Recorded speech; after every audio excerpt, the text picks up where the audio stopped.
अब मैं आपको कर्म योगा की बात करता हूँ। मैं कर्म योगा आपको क्यों बता रहा हूँ कि सबसे पहले तो आप समझिए कि हमारा जितने भी भगवान ने हमको अलग अलग रोल बना के दिए हैं।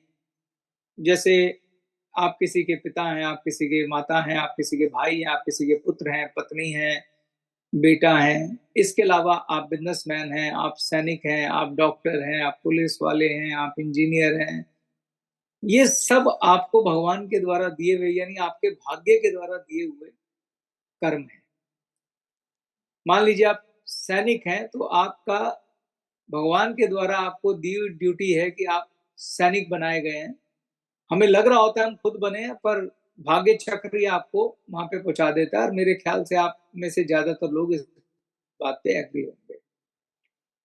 तो हमें ये समझना है कि जो भगवान ने हमें काम दिया है, हम इसे किस प्रकार से करें कि उससे कर्म बंधन भी क्रिएट ना हो और परमात्मा भी प्रसन्न हो। जैसे आप सब लोगों को क्या मैंडेट मिला है, आप सब लोग डायरेक्ट सेलर।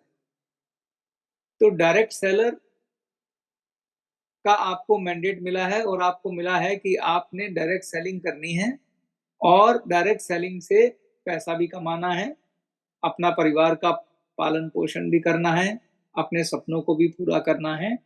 तो ये कार्य तो आपको मिला है, लेकिन इस कार्य को किस प्रकार से करें कि हमें कोई पाप कर्म क्रिएट ना हो और परमात्मा की प्रसन्नता प्रसाद स्वरूप मिले।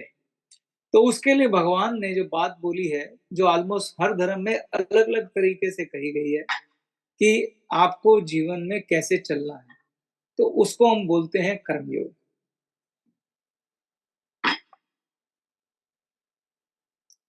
जैसे कि कर्म योग के जो अंग हैं, अगर आप मुझसे एक सिंपल लैंग्वेज में डेफिनेशन पूछें कि कर्म योग क्या है, तो मैं कहूंगा काम करने का ऐसा तरीका, अपनी ड्यूटी निभाने का ऐसा तरीका जिससे भगवान प्रसन्न हो। तो अब वो ड्यूटी के कितने सारे अंग है वो मैं आपको बता रहा हूँ, फिर मैं बताऊंगा हमारे काम में क्या कर्म योग बनेगा। राइट। कर्म योग का पहला अंग होता है स्वधर्म। स्वधर्म मतलब वो काम जो आपको भगवान ने सौंपा है। जैसे मुझे सौंपा है कि मैं एक डायरेक्ट सेलर हूं, मैं एक बिजनेस मैन हूं और मुझे ये गैलवे कंपनी चलानी है, मुझे ये काम भगवान ने सौंपा है। दूसरा है आपकी दृष्टि। दृष्टि मतलब भाव। हमें ये जो काम करना है वो किस भाव से करना। तो मैं ये काम इस भाव से करूंगा कि मुझे ये काम भगवान ने सौंपा है। वरना मैं कहाँ पैदा हुआ, मैं टीचर था, कैसे इस काम में आ गया, सब को इंसिडेंट लगता है।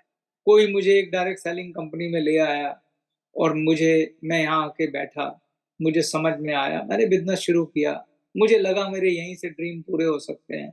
और आज 22 साल से मैं इस बिजनेस में हूँ, 24 साल से। राइट। 24 साल से मतलब अगले साल मेरी सिल्वर जुबली हो जाएगी इस बिजनेस के अंदर। तो 24 साल से मैं इस बिजनेस में हूं। तो मेरा भाव ये होना चाहिए कि ये काम जो है भगवत कर्म है। यानी कि मैं इस काम को इस भाव के साथ करूंगा कि भगवान ने मुझे एक ड्यूटी सौंपी है कि तुझे डायरेक्ट सेलिंग की कंपनी चलानी है और मैं उनका सेवक बन के अपने हर कर्म को उनको समर्पित कर दूं। आप कहेंगे ये कैसी बात हुई, इसमें गहरा लॉजिक है। ये वैसी बात है, जरा इसको दूसरे तरीके से समझिएगा। मान लीजिए मेरी कंपनी के अंदर एक गार्ड खड़ा हुआ है गेट के ऊपर और मैंने उसको ये ड्यूटी दी है कि आप जो भी व्यक्ति आएंगे उसका आई कार्ड चेक करके अंदर आना। अब उस गार्ड का भाव क्या है? उस गार्ड का भाव है कि मैं अपने बॉस की जॉब कर रहा हूं और मुझे एक प्रिस्क्राइब ड्यूटी मिली है कि जो भी व्यक्ति आएगा मुझे उसका कार्ड चेक करके अंदर भेजना है। अब जब वो व्यक्ति अंदर जाता है, वो हर व्यक्ति का कार्ड चेक करता है, तो उसका उसके साथ कोई पर्सनल इश्यू नहीं है। राइट।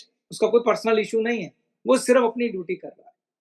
अब उससे दूसरा व्यक्ति खुश होता है, नाराज होता है, उसको कोई कंसर्न नहीं। अगर कोई बोल भी देता है यार मेरा कार्ड क्यों चेक कर रहे, तो कहेगा बॉस से बात कर लो। तो अपना भाव भी यही है कि मैं जो काम कर रहा हूं इसके फल पे मेरा कोई नियंत्रण नहीं। मैं अपनी बेस्ट मेहनत कर रहा हूं, बेस्ट काम कर रहा हूं, भगवान को अर्पित कर रहा हूं और फल भगवान देंगे। अगर आप मेरे लिए काम कर रहे हैं, आगे भगवान क्या कहेंगे हमें कि अगर आप मेरे लिए काम कर रहे हैं तो आप वैसा करिए जैसा मैं कर रहा हूं। तो काम अपनी मर्जी से नहीं करना है, गार्ड वो करेगा जो बॉस है। तो भगवान ने हर कर्म की प्रिस्क्राइब ड्यूटीज बनाई, उन्होंने बताया कि हमें काम कैसे करना चाहिए। ठीक, उस काम करने के तरीके में ही उसके दो भाग हैं, एक तो उन्होंने प्रिस्क्राइब ड्यूटी बताई है और एक उन्होंने त्याग बताया है। ठीक, वो त्याग क्या बताया मैं वो भी बताऊंगा और प्रिस्क्राइब ड्यूटी क्या है वो बताऊंगा। तो हमारे को भगवान ने क्या ड्यूटी दी है कि आप डायरेक्ट सेलर बनिए। तो एक डायरेक्ट सेलर होने के नाते जो प्रिस्क्राइब ड्यूटीज है हमारी वो क्या है वो आप समझिए। हमारा काम क्या है? हमारा काम है प्रोडक्ट को कस्टमर को बेचना, ये हमारा पहला काम, डायरेक्ट सेलर का। प्रोडक्ट तो बाकी सब लोग भी बेचते हैं, एक दुकानदार भी बेचता है, एक ट्रेडिशन दुकानदार भी बेचता है। फिर हम क्यों, हम में और उनमें क्या फर्क है? हम में उनमें जो सबसे बड़ा फर्क है एज ए डायरेक्ट सेलर, वो ये है कि दुकानदार कभी अपने कस्टमर के को एजुकेट नहीं करता। हम लोग कस्टमर के पास जाके पेन पेपर लेकर उसको एजुकेट करते हैं, उसको प्रोडक्ट की सारी खूबियां बताते हैं, उसे समझाते हैं, उसे डेमो देते हैं। और हम किनके पास जाते हैं? हम उन लोगों के पास जाते हैं या तो जो हमारे अपने हो, या हमारे दोस्तों के अपने हो, या हमारे दोस्तों के दोस्तों के अपने हो, या हमारे दोस्तों के दोस्तों के दोस्तों के अपने हो। यानी हमारा गैलरे परिवार संबंधों के तंत्र पे चलता है।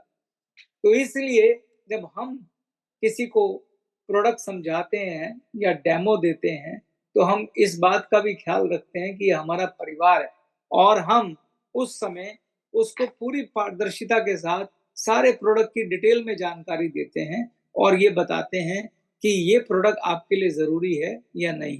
तो डायरेक्ट सेलर यहाँ पर नॉर्मल दुकानदार से अलग हो जाता है। नॉर्मल दुकानदार कहता है आए हो, पैसे दो, प्रोडक्ट लो, जाओ। लेकिन डायरेक्ट सेलर अपने कस्टमर को एजुकेट करता है, उसे समझाता है और उससे ये भी बात का ख्याल करता है कि ये प्रोडक्ट उसके लिए ज़रूरी है भी या नहीं है। हमारा बिज़नेस रिलेशन बिल्डिंग अप का रिलेशन बिल्ड करने का बिज़नेस है। तो हमारे यहाँ दूसरी प्रिस्क्राइब ड्यूटी क्या है कि कस्टमर को एजुकेट करो, उसको प्रोडक्ट का डेमो दिखाओ और कस्टमर के साथ ईमानदारी से बात करो, डिस्ट्रीब्यूटर के साथ ईमानदारी के साथ बात करो। कोई झूठ नहीं बोलना है, कोई चीटिंग नहीं करनी है। जब तक उस कस्टमर की रजामंदी नहीं है, जब वो दिल से कहे कि हाँ मुझे ये प्रोडक्ट पसंद आया, हाँ ये बिजनेस मुझे पसंद आया, अगर उसके बगैर आप उसको देते हैं तो ये गलत है, ये भगवान को पसंद नहीं आएगा। आपको अपने प्रोडक्ट की जिम्मेदारी लेनी, प्रोडक्ट की जिम्मेदारी कि हम अपने प्रोडक्ट की जिम्मेदारी लेते हैं। ये एक अच्छा प्रोडक्ट है, हम आपकी इससे ये कीमत ले रहे हैं, अगर आपको अच्छा नहीं लगेगा हम इस प्रोडक्ट को वापस लेंगे बिना किसी सवाल के, बिना किसी क्वेश्चन के। ठीक, हमारे व्यवहार, हमारा व्यवहार हमारे कस्टमर के साथ ऐसा होना चाहिए जैसे अतिथि के साथ होता है, जैसे देवों के साथ होता है। तो अपने कस्टमर के साथ एक अच्छा व्यवहार रखिए, आफ्टर सेल सर्विस दीजिए। बूढ़ा हो या बच्चा हो या जवान हो, सबको सेम प्राइस पे प्रोडक्ट दीजिए और ग्राहक की संतुष्टि जो सबसे ज्यादा महत्वपूर्ण है, हमारा कस्टमर संतुष्ट होना चाहिए। ये मैं जितनी भी बातें आपको बोल रहा हूँ आप कहेंगे ये कहाँ लिखी है, ये एक ही लाइन में लिखी है, उससे निकाली हुई बात है, वो आपको समझा देता हूँ कहाँ से निकली है ये बात। जब कभी कोई बिजनेस आप करें, दुनिया का कोई भी बिजनेस आप करते हैं, जब आप उनको पैसे देते हैं तो बदले में आपको, जब आप किसी से कोई प्रोडक्ट खरीदने जाते हैं आप उन्हें पैसे देते हैं और बदले में आपको क्या मिलता है? प्रोडक्ट मिलता है। आप ध्यान से सोचिए, जब आप किसी को पैसे देते हैं तो आप खाली पैसे नहीं देते, आप उसके साथ एक थॉट भी शेयर करते हैं। थॉट कैसी? या तो आपके मन में ये विचार चलेगा कि ये दुकानदार ने आज मेरी मजबूरी का फ़ायदा उठा लिया, इसने मुझे लूट लिया। या आपके मन में विचार लगेगा कि ये कमाल का दुकानदार है, कितना ईमानदार, सच्चा दुकानदार है, कितना बढ़िया दुकानदार है। इन दोनों में से कोई एक सोच आपकी हो सकती है किसी पर्टिकुलर दुकानदार के साथ, जब आप कोई बिज़नेस करते हैं, किसी के साथ कोई डील करते हैं, किसी के साथ कुछ भी करते हैं। तो आप 2 चीज़ें अदा करिए, आपने पैसे अदा करे और साथ में एक थॉट भी दे दी। और अभी थोड़ी देर मैंने आपको बोला था कि थॉट से कर्म बंधन क्रिएट होता है। अगर आपका कस्टमर आपको पैसे के साथ दुआएं, मुस्कुराहट, खुशी नहीं दे रहा है, तो वो बिजनेस ट्रांजैक्शन कभी भगवान को पसंद नहीं आएगी, वो कर्म योग का हिस्सा हो ही नहीं सकती। तो हमें यह सुनिश्चित करना बहुत जरूरी है कि जब किसी के साथ आप किसी तरह की भी बात, ग्लेज की नहीं, कहीं भी किसी भी जगह कोई भी बिजनेस ट्रांजैक्शन करते हैं, उसे ईमानदारी के साथ करिए, पारदर्शिता के साथ करिए, सत्यता के साथ करिए और दूसरे को पूरी पारदर्शी से बेशक बिना डरे, बिना झिझके ये भी समझा दीजिए कि इसमें मुझे क्या मिलने वाला है। और उसके बाद उससे ईमानदारी से पूछिए कि अगर आप प्रसन्नता के साथ इसे स्वीकार करते हैं, तो आप ज़रूर ये प्रोडक्ट खरीदिए, नहीं तो कोई बात नहीं। यकीन मानिए जब आप ईमानदारी से लोगों से डील करेंगे, जब उन्हें ईमानदारी से सब कुछ बताएँगे, तो वो संतुष्ट भी होंगे और वो खुश भी होंगे। अगर आप बिज़नेस कर रहे हैं और लोग पीठ पीछे आपकी तारीफ़ ना करें, तो आप कर्म बंधन क्रिएट कर रहे हैं और अगर लोग आपकी पीठ पीछे तारीफ़ करते हैं, तो आप कर्म योग में काम कर रहे हैं। मैं आपको एक बात बताना चाहता हूँ कि आपके मोहल्ले में, आपके शहर में कोई ना कोई कुछ दुकानदार ऐसे ज़रूर होंगे जो आपके फ़ेवरेट होंगे, जिनकी आप पीठ पीछे तारीफ़ करते होंगे। जिनकी दुकानों के बाहर लाइन लगती होगी, जिनके बारे में कुछ आप ऐसी बात करते होंगे, भई फलाने की मिठाई कमाल की है, वो प्योर घी में बनाता है, प्योर दूध में बनाता है, कीमत भी वाजिब है, बच्चा चला जाए, बूढ़ा चला जाए और व्यवहार भी बहुत बढ़िया है, कमाल का व्यक्ति है, इसीलिए सारा शहर उसके पास टूटता है, यकीन मानिए वो कर्मयोग में काम कर रहा है। अगर किसी व्यक्ति के बारे में आपकी ये राय है कि यार वो दुकानदार तो चोर है, चीटर है, दूध में पानी मिलाता है, मिलावटी सामान बेचता है, तो वो निसंदेह पाप कर्म कर रहा है। और दोनों के बारे में जब इतने सारे लोगों की राय है, तो यकीन मानिए आपके बारे में भी लोग राय रखते हैं और राय बिल्कुल ठीक होती है। तो मैंने अपनी पिछली स्पीच में, पिछले साल की स्पीच में बोला था दोस्तों कि हमें गैलवे को एक ऐसा ब्रांड बनाना है, एक ऐसा ब्रांड बनाना है, एक ऐसी कंपनी बनानी है, जिसको हम अपने बच्चों को देके जा सकें। एक ऐसी कंपनी जो अमर हो, जो निरंतर चलती रहे, चाहे चेतन हांडा रहे ना रहे, चाहे कोई और रहे ना रहे, वो कंपनी चलती रहे। और हमने आज उसकी नींव भी रख दी है आपके सामने। हमने एक ऐसा उदाहरण प्रस्तुत किया है कि योग्य लोग खुद निकल के आएँगे और इस कंपनी को सँभालेंगे और ये चलती रहेगी। 20 साल से ये कंपनी चल रही है। हम ऐसी व्यवस्था बनाने का पूरा प्रयास कर रहे हैं कि 200 साल भी इस कंपनी को कुछ ना हो। लेकिन वो तभी मुमकिन है जब गैलवे का एक-एक डिस्ट्रीब्यूटर कर्म योग में स्थापित होके काम करेगा। क्योंकि जब तक भगवान का भी आशीर्वाद प्राप्त नहीं होगा, परमात्मा का आशीर्वाद प्राप्त नहीं होगा, तो हमारे सोचने से काम नहीं चलेगा। और परमात्मा का आशीर्वाद लोगों की दुआओं में बसता है। अगर लोग दुआएँ देंगे इस कंपनी को, आपको, और वो दुआएँ से आपके घर में भी बरकत आएगी और आपके बच्चों को भी बरकत आएगी। याद रखना, अगर हम किसी के साथ चीटिंग करते हैं, किसी के साथ डिसऑनेस्टी करते हैं, किसी के पैसे जेब में ले आते हैं वापस, तो आपने किसी के बच्चे का मुँह का निवाला छीना है, जिस पे आपका हक नहीं है। और कर्म योग कर्म बंधन बहुत क्रूर होता है। हमें हमेशा ध्यान रखना चाहिए कि जो हमारे बच्चों के मुँह में निवाला जाए, वो किसी की बद्दुआ का नहीं जाए, क्योंकि कर्म फल तो बिल्कुल निश्चित है। तो हमें प्रयास करना चाहिए कि अगर हम चाहते हैं कि ऐसे समाज का निर्माण हो कि डॉक्टर ईमानदार हों, किसान ईमानदार हों, दर्जी ईमानदार हों, दुकान दालें उगाने वाले सब ईमानदार हों, तो वो लोग भी हमसे ईमानदारी की उम्मीद करते हैं। अच्छाई फैलती है, क्यों ना शुरुआत हमसे ही हो।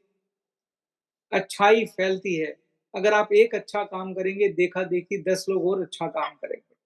बुराई भी फैलती है, तो आप तय करें, ये संबंध आपका और परमात्मा का, ये बात आपकी और परमात्मा के बीच की बात है। आप तय करें कि हम किस पार्ट में खड़ा होना चाहते हैं, अच्छाई फैलाने वालों में या बुराई फैलाने वालों में। दूसरों की बुराई देखकर खुद बुरे कर्म करने लग जाने से आपकी गलती जस्टिफाई नहीं होती है। कोई और चोर है इसलिए हम चोर नहीं बनेंगे। हम उस तरफ खड़े होंगे जहाँ ईमानदारी की बात होती है। हम भारत से प्यार करते हैं, हम देश से प्यार करते हैं, अपने समाज से प्यार करते हैं, अपने बच्चों से भी अगर प्यार करते हैं, जो कि हम करते ही हैं, सॉरी, हम अपने बच्चों से प्यार करते हैं, हम पैसा कमा रहे हैं, हम कैसा समाज का निर्माण करें, ये जिम्मेदारी भी हमारी है। जिनके लिए हम पैसा कमा रहे हैं, कल पता लगा समाज इतना करप्ट खराब हो गया कि उनके लायक ही नहीं बचा, इसकी जिम्मेदारी कौन लेगा? तो एक अच्छे संस्कारी समाज का निर्माण करने की भी जिम्मेदारी हमारे कंधों। मैंने आपसे बोला जो आप कमाते हैं उसका एक हिस्सा परमार्थ का और दूसरा हिस्सा स्वार्थ का। ये बात हो गई थी स्वार्थ की। अब दूसरे अंग पे आते हैं हमारे परमार्थ की। आप जो भी पैसा कमाते हैं, कर्म योग में सैक्रिफाइस की बात की जाती है। सैक्रिफाइस मतलब त्याग। त्याग इतना सिंपल शब्द है कि मानो आप एक कुर्सी पे बैठे हैं, वहां पे आपको कोई बुजुर्ग बड़ा वयोजन खड़ा दिखाई देता है और आपने उसको अपनी कुर्सी, आपसे एक दिन भी बड़ा है, आपने उसको अपनी कुर्सी दे दी। इसको बोलते हैं त्याग। आपने अपना सुख का त्याग करके दूसरे को दे दिया। इसको बोलते हैं सृष्टि चक्र में कर्मों की आहुति, यज्ञ में आहुति। इससे परमात्मा बहुत प्रसन्न होता है। जैसे आपने अपनी गाड़ी कमाई करी, आपने 10% उसमें से निकाला और सोचा कि समाज में जो जरूरतमंद लोग हैं, जहां भी आपकी श्रद्धा है, वहां पे आप उसको उसका योगदान दीजिए। बहुत सारे लोग हैं जो जिन्हें आवश्यकता है मदद की, जरूरत की। और जब आप अपने 10% का त्याग करते हैं तो आप यकीन मानिए बहुत सारे लोगों के त्याग को आप ऑलरेडी भोग रहे हैं। हम ऋणी हैं। आप पेड़ लगाइए, आप ब्लड डोनेशन कैंप लगाइए, आप मन में संकल्प लीजिए कि मैं कम से कम पोल्यूशन फैलाऊंगा, प्रकृति में स्वच्छ ऑक्सीजन जाए इसकी कोशिश करूंगा, मैं स्वच्छता फैलाऊंगा, मैं कूड़ा नहीं फैलाऊंगा, इससे एक अच्छे समाज का निर्माण होगा, मैं ईमानदारी फैलाऊंगा। आप क्या फैलाने में बिलीव करते हैं, इसका संकल्प लीजिए।